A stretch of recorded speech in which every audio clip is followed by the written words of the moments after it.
Israeli author Aharon Appelfeld, winner of the Israel Prize for Literature, died at the age of 85. The Holocaust survivor was one of the most prominent authors of novels dealing with the Holocaust. He was born in Romania and was separated from his parents before arriving to Israel in 1946. He wrote tens of books through the years, the last one published just months ago. In an interview to the French Culture Show on I-24 News 2.5 years ago, Appelfeld spoke of his recollection of the German army and society during World War II. From one side you have a barbaric army, a barbaric society who demonized the Jewish people. And they showed them not as human beings, but as, creatures, animals.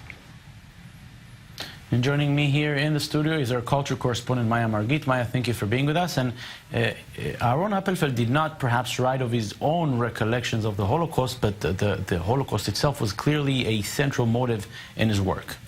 Well, he did include a lot of his memories. It wasn't autobiographical, but he did include a lot of his own experiences growing up through the Holocaust, although he found the way to fictionalize his own experiences. And I think that was one of the central motifs of all of his books. He wrote dozens of books about, this theme. And this is because he was born in Romania, in a part of Romania that is now considered to be part of Ukraine. And he had a very kind of idyllic, quiet childhood until 1940, when Romanian forces entered his area where he was living. They murdered his mother, and they sent him and his father to a German concentration camp where they were both separated. Now what happened is that Appelfeld, when he was 10 years old, he escaped from this concentration camp and he went to live in the woods for 3 years in Ukraine, surviving off of eating berries and different things like that in the forest.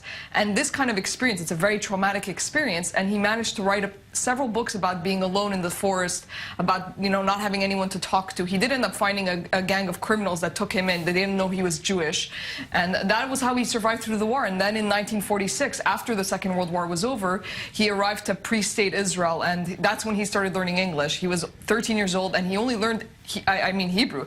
He only learned Hebrew in his teens, and then he chose it as his language for writing. It's quite something because he's considered to be one of the most prolific Hebrew writers ever. And there are many, many prizes which he won. Which are some of them?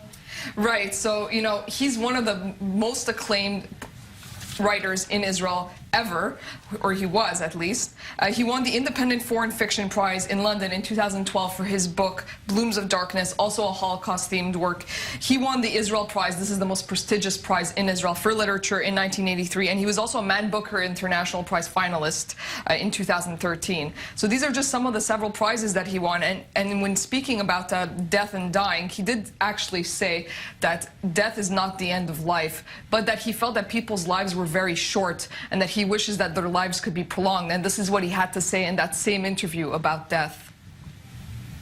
It's a pity that we are living, that life is always short, you see, and we are passing. We are here and we are passing. This is a sadness, that always feel. I have so many people that I loved them. They passed away. Maya Margit, our culture correspondent, thank you very much for being with us.